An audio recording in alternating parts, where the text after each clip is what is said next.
Stop drinking now. I remember it like it was yesterday.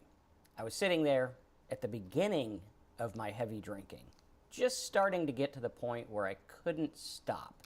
Nothing seemed to work. I made resolution after resolution that this was going to be the last drink. And so I called on some friends like anyone else would do. One of my friends was an assistant pastor at one of the churches we went to. And I thought, if anyone can help me quit drinking, it's got to be pastors and God. I mean, that's pretty much what they talk about at every recovery meeting is the higher power and the God and all this stuff. So I was like, okay, this might work. And so I'm sitting there with my notepad and I'm ready to listen to this assistant pastor guy tell me how to quit drinking. And he goes, well, what you need to do is, and I'm ready. I got the notepad. I'm like, okay, here it comes. This is it. Wisdom straight from God. And he says, you need to stop drinking. And I was like, that seems a little bit dumbed down. Like, I think I kind of grasped the concept that I need to stop drinking, but it's the actual how that I'm having trouble with. And so that advice kind of left a bad taste in my mouth, and I went on for probably another 4 years, drinking heavily, unable to stop. I didn't know what to do. Yet all these people were like, well, just put the bottle down. Just quit drinking. Just stop. Don't go to the bar. Don't get alcohol. And it seems so simple, but it wasn't. And nothing seemed to work. No matter how many people told me this, it just seemed to aggravate me even more because it didn't work. I tried to just stop. I tried to not go to the bar. I tried to not drink. Nothing worked. It was as if this force outside of me was causing me to drink, and I had no willpower against anything related to alcohol. And if you feel this way, let me know. If you feel like you've heard people tell you, just quit, just stop, all you need to do is put it down, don't pick it up, let go and let God, and all these things just drive you through the roof, and you're secretly sitting there saying, well, I hate recovery meetings. I hate people that tell me advice because nothing works. And how many of you guys feel that way where you're like, okay, I can't quit. I don't know what's going on. And today we're going to talk about what's going on. And we're going to give you a solution that if you listen and if you pay attention, it could have a big drastic impact on your ability to quit drinking and the willpower involved. Because a lot of people think, pull yourself up by your bootstraps. Just quit drinking. Just have the willpower. You're not strong enough. You need to go to more Tony Robbins events, because that is the key. You need some self-help. You need some books. You need this. But in fact, without this one thing we are going to talk about today, all the self-help in the world wouldn't have helped me because this one thing was in the way. And that's what we're going to talk about today. So Terry, how you doing? I'm doing well. And your pastor was right as far as stop drinking. Just stop drinking. Yeah, that's what I had to do, but that's what I couldn't do. It's same as you. I try everything, try the willpower, try to cut down, try to drink only at night, try to drink only on weekends, only drink when I go out, or don't drink when I go out and only drink at home at dinner, whatever. I tried everything I possibly could, tried some programs. I did go to 12-step meetings and I did drink again, and I tried some other programs as well, and none of them seemed to work. Eventually, some of those programs, they came back into my life, and they were very influential on my sobriety. But really, what it was a matter of it was a matter of me taking kind of some responsibility for my getting sober. I knew I needed help. Now that's a very important thing here, is that I did need help, and I think most people, when they're trying to get sober, they need help. I mean, alcohol has hijacked our brains. It hijacked my brain. It made me make decisions that would not steer me towards sobriety, and that pushed me in the wrong direction. I had to get some outside influence to just kind of steer that car in the right direction and get me towards sobriety. And eventually, what did have to happen is I had to hit a pretty low bottom, and I had a medical event that was pretty devastating for me. But that got me on that road, and it made me change something that's huge towards going to sobriety. And I know for Marcus, you as well, that you had to have an event as well that kind of got you toward going in the same direction towards sobriety. You know, you realized you weren't one of those, that you didn't have to be one of those people, but you were one of those people and one of those crazy people. And that's what alcohol did to me. It made me insane and make the wrong decisions. And you know, a lot of people, especially with the online nowadays, all the online information that we get, we learn about how alcohol has taken us over and how we can't quit. I mean, I'm sure if any of you are trying to quit drinking or even have quit drinking, you've looked at a lot of stuff and you realize, and you are probably fairly well educated on alcoholism and alcohol use disorder and whatever you want to call it, and you know what you probably know what you're supposed to do, but maybe you don't want to actually do it. And that was my case as well. As I had learned a lot of stuff about alcoholism from looking online there. Now, when I got sober, the information wasn't quite as prevalent, but it was still there. And I looked and I tried to figure it out. And I had all this knowledge in my head as to what I was supposed to do. And a lot of people, when they get sober, they have all this knowledge of what they're supposed to do, but there's more involved in getting sober than just the knowledge. The knowledge isn't going to get us sober. You know, it's what we're going to do. But the very first thing that had to happen, and they talk about this in a lot of recovery places, and not all of them, but ours in particular had this term, and it was called the 2 foot drop.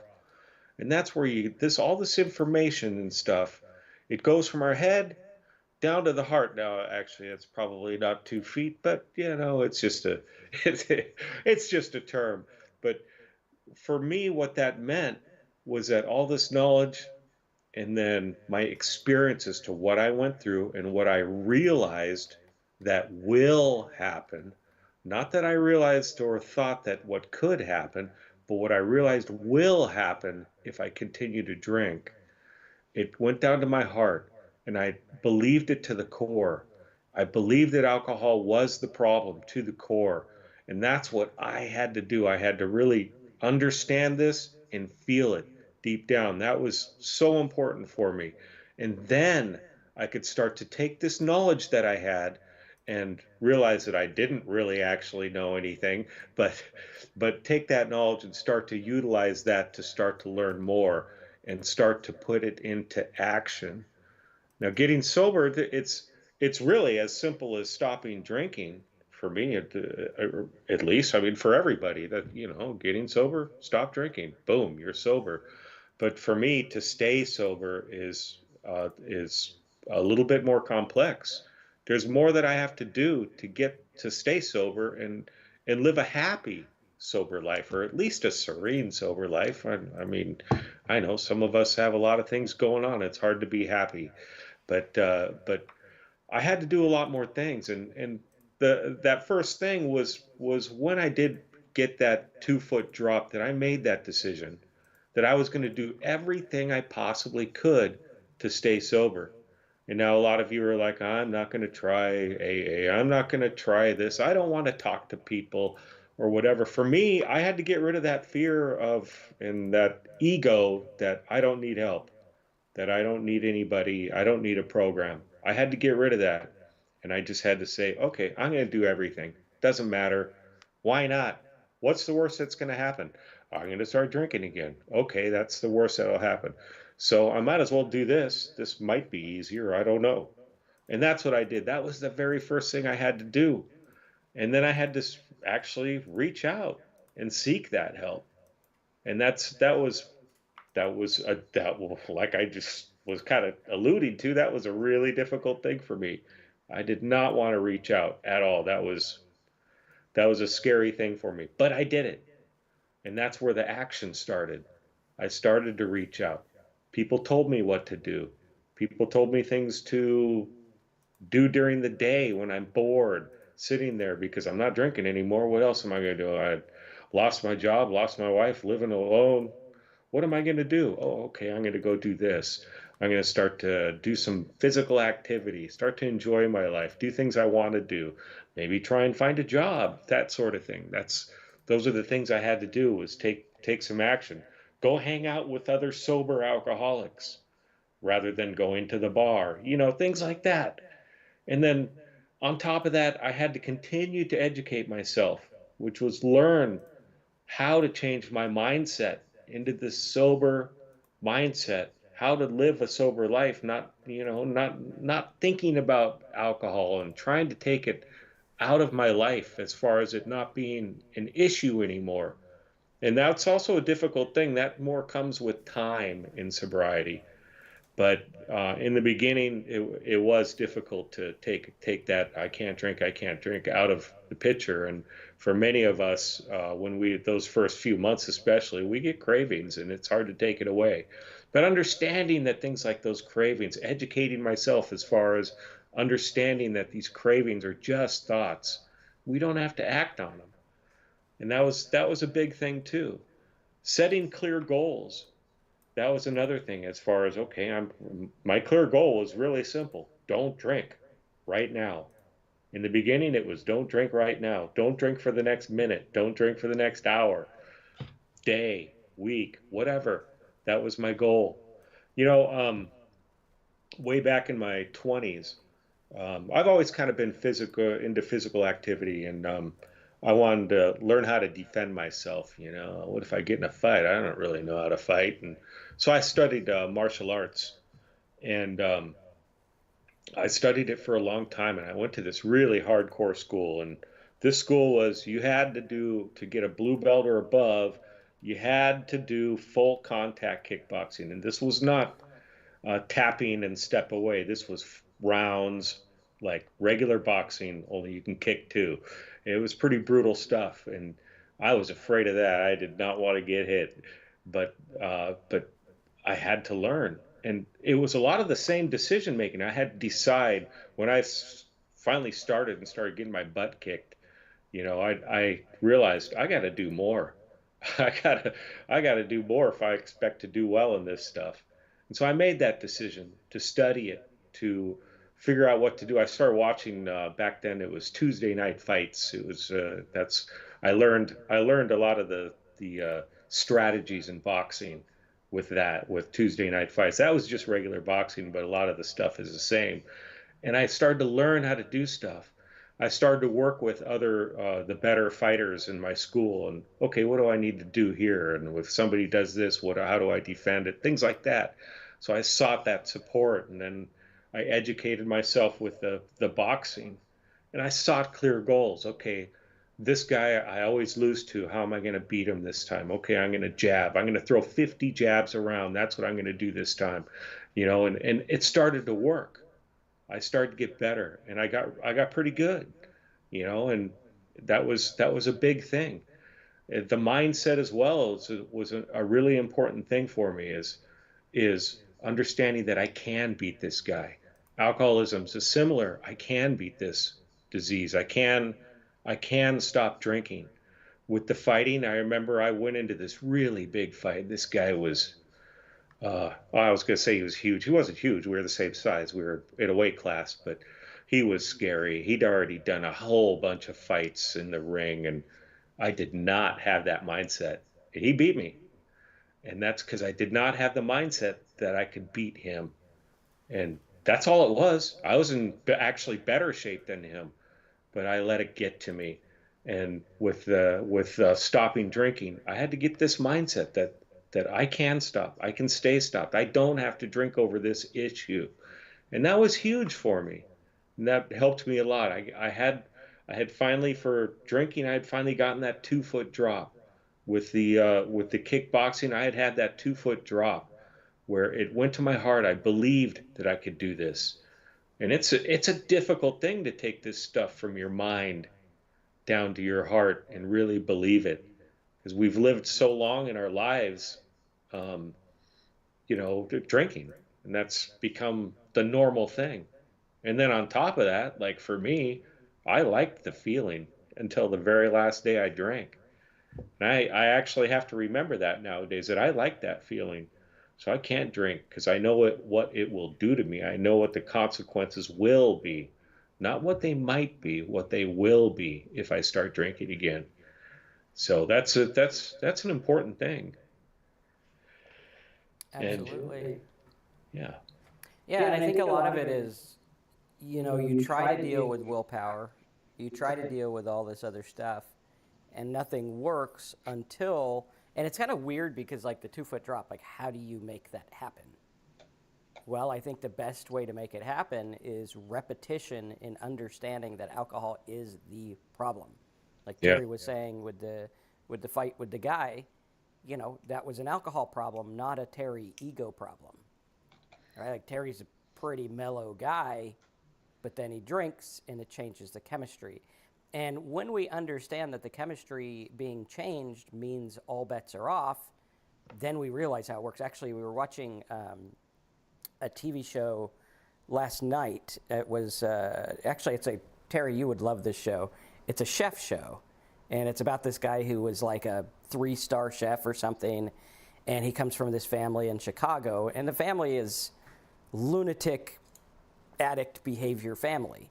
And last night's was like super intense because it was like a family gathering around the holidays, and the mom was drinking and she was getting really emotional and really angry and everyone was fighting, and nobody really blamed it on the alcohol and the drugs. It was, oh, that person's a jerk, or that person's this, or that person's that.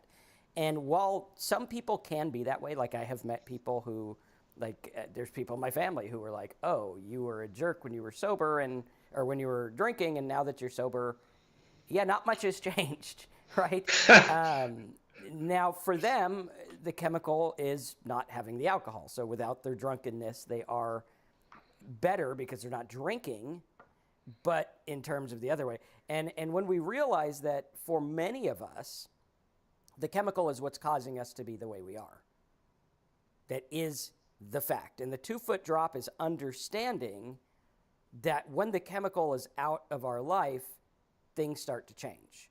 And now to say, like that pastor guy, oh, just stop drinking, is a very dumbed down way to say it.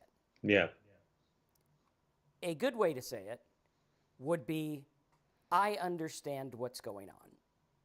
And I understand, like the TV show last night, the mom was crying and weeping and, oh, I made this meal and nobody cares about me. And then it ends with her driving the car through the living room.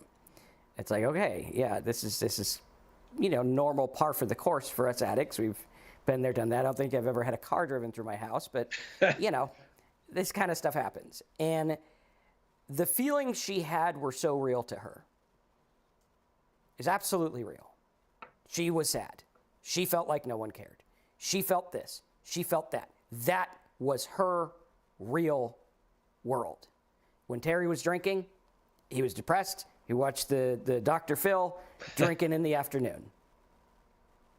That was real. Like, you come by and you're like, Terry, you're not really depressed. He's going to be like, you're nuts. I am really depressed. Me, I was a blubbering mess. Had so many letters that I self-diagnosed myself with that I sounded like I went to school for 100,000 years. But they were letters that I artificially made up. But my world was real. The drinking world was real in my head. Yeah. And when we realize that the world in our head, drinking and not drinking, is not the world outside. Right? I have to learn this with my business because I work online, and you got social media world and it seems real. But then I go outside and I'm like, oh yeah, there's like trees and sun out here. I forgot all this stuff was out here. That's real life. What's in here is a perception of real life. And it's a tweaked perception. Just like, I have people in my family, and I don't care what you believe politically, But if you watch too much of certain news channels, whether it's right wing or left wing, you are going to think a certain way. And I have people in my family that I almost can't talk to because they watch it. And both sides. Like I have someone I can't talk to that watches CNN all day, and I have someone I can't talk to that watches Fox News all day because they think that the world that the news is portraying and they're thinking in their mind is real. And what happens is we have a thing in our mind called confirmation bias, and we want to confirm what we believe. So you go through and the news says, oh, nobody can start a new business. And then you drive down the street and you're like, oh, the muffler plant closed. Oh, that guy, Fox is right. No, it's not. You're just looking for what is going to prove what you just learned. Same thing with alcohol. Alcohol is tweaking your brain, and you are looking for, well, it helped me in this situation. Well, what about that time I was anxious? Well, what about this? And all the while you think that life in your head tweaked by alcohol is real, and in fact it's not.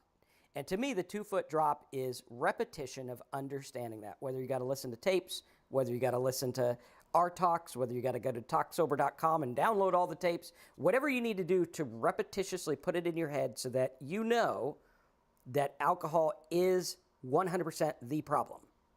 It's not the solution. It never was the solution. It's the problem. And when we realize that, then it's so much easier to not drink because now you almost have an excuse to not drink.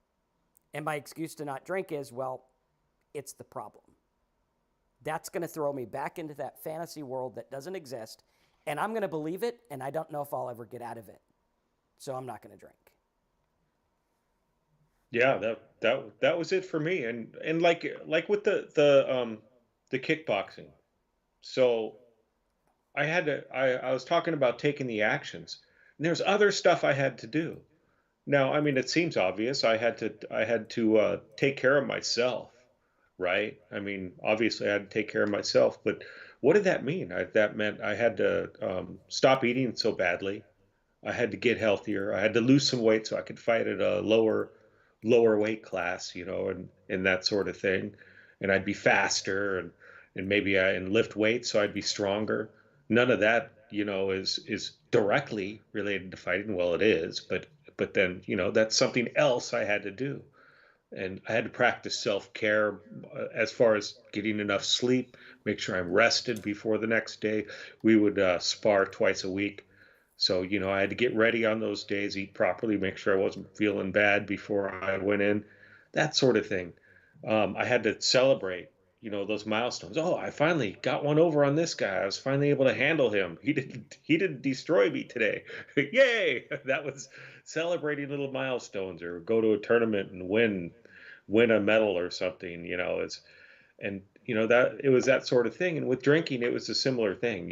With a lot of people will say, "Oh, I don't really keep track of how long I've been sober." Most of us do, and for me, I do. I mean, I don't know exactly how many days right now, but I know how many years I've been sober, and I'll celebrate my sobriety birthday when I get to it, and I'm going to celebrate that. It's important. It's just kind of shows, hey, I've been without a drink this long. See, you can do it too.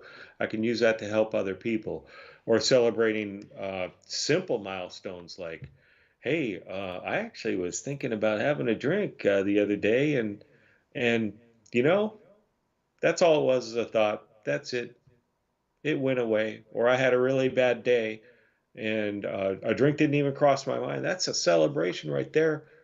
I mean, that was what so many of us would go to. We have something bad happen in our lives, and we start drinking because of it. And all that did is, what did it do? Push the problem down the road, and then it still comes back. Usually comes back worse or whatever, because we didn't do anything about whatever issue that just happened.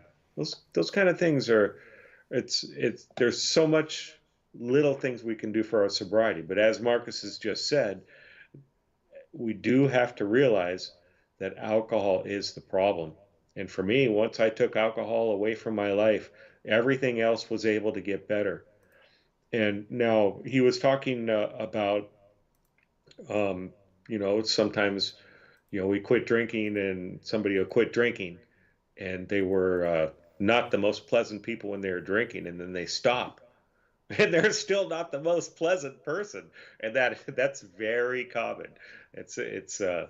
I was kind of a happy drunk, so when I got sober, I was pretty happy. I think I was pleasant to be around. Who knows? You'd have to ask the other people, but I think I was. But um, the one key factor here is you stop drinking. Maybe you weren't the most pleasant person when you were drinking. You can get better. Now you don't have that chemical influencing you. So maybe you're not becoming the most pleasant person, but now you have control over it. Where alcohol was influencing you. It had hijacked your brain. And for me, that's an important thing is I do have control over how I react or respond to situations now. Where when alcohol was involved, I didn't have nearly as much control. I still had control over it, but it was definitely a big influence, and it made it much more difficult to respond to situations in a positive way. It was more of a negative way, or just an escape is what I would usually do, just escape the situation. So, hey, I'd want to congratulate Timber. You're approaching what, 3 years? You're way. I'm scrolling way back.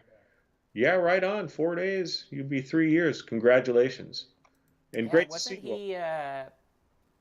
he got sober on the channel, didn't he? I remember when he was struggling a couple years ago. Right on. Yeah. Right on. And good to see all the regulars and any of you new people. Great to welcome. Appreciate you seeing you all. Yep, and definitely check out talksober.com if you want to support the channel and get a call with Terry and myself. And you can just go to talksober.com, sign up. It's like $27 a month. You get all kinds of MP3s, PDFs, little worksheets, and all kinds of stuff to help you get and stay sober. Yeah. And helps us with what we're doing here too. Yeah. We get a lot more into a lot more detail with the 2 foot drop in one of our letters. So you can sign up and check that out there. And then what we really talk about is changing that mindset so that you can learn to live that life where alcohol is not an issue. Not just quit, but make it not an issue in your life, and that you be have a much better life that way. Absolutely. All right, cool. All right. All right, guys, so talksober.com. Check it out. And have a good 4th of July if you're here in the States. And otherwise, we'll see you guys next